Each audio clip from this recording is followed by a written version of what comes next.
No matter how expensive it gets, no matter how much you might complain when filling up your tank, one of the things that most people cannot do without is gasoline. And ever since the first cars hit the road, you've filled up your tank at a gas station.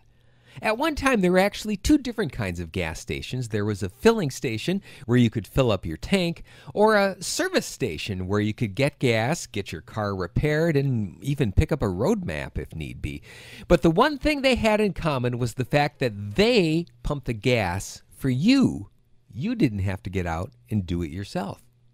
In Marquette, gas stations tended to cluster around one another. There was a group of stations on South Front Street and another group on Lincoln by the old Piqua factory, which of course became the Marquette Senior High School. There were also several gas stations on the north side of the city, including the Northwest Store and, perhaps most famously, Cully's. You could buy gas at Cully's and get your tires rotated and your oil changed, but you could also walk in, throw a quarter in a can, and pick up a beer from the ice-filled cooler they had sitting in the shop. In fact, it's been said Cully's may have sold more beer than any of the bars in North Marquette. 3rd Street was also home to a series of service stations, and while only one of them still sells gas, if you know what you're looking for, you can see where they once stood. For instance, Buster's Gulf was around for over 2 decades until it found new life as the home of a Marquette institution. Denny's Shell, meanwhile, was eventually turned into a series of famous bars, beginning with Pap's Pub and is now currently home to Stucco's. Tell you what, next time you walk or drive past Stucco's, look at those 2 big windows in the front. That's where the overhead doors for the service bays used to open and close. One 3rd Street station that's no longer there is Carl's Texaco. Built in the 1930s on the corner of K and 3rd by Carl Knorr, it was a filling station and a used car lot until the mid-1960s.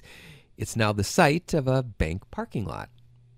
However, for the sheer number of gas stations, nothing could beat West Washington Street. Starting right at the corner of 4th Street, you could run the gauntlet as you headed west out of town. If you needed to fill up, you only had to stop at Novak's Texaco, or Denny's Shell, or McCarthy's Zephyr, or even at Tower Standard, where you could rest your weary head as well. As the west side of the city developed, some of those gas stations disappeared, although new ones, even attached to other big box stores, took their place. Like everything else, though, over the years, where you've pumped your gas has changed. Service stations that also fix your car are no more, while filling stations have been mostly replaced by chain convenience stores that will sell you everything from gourmet coffee to laundry detergent, along with your gas. Gas that, of course, you have to pump yourself.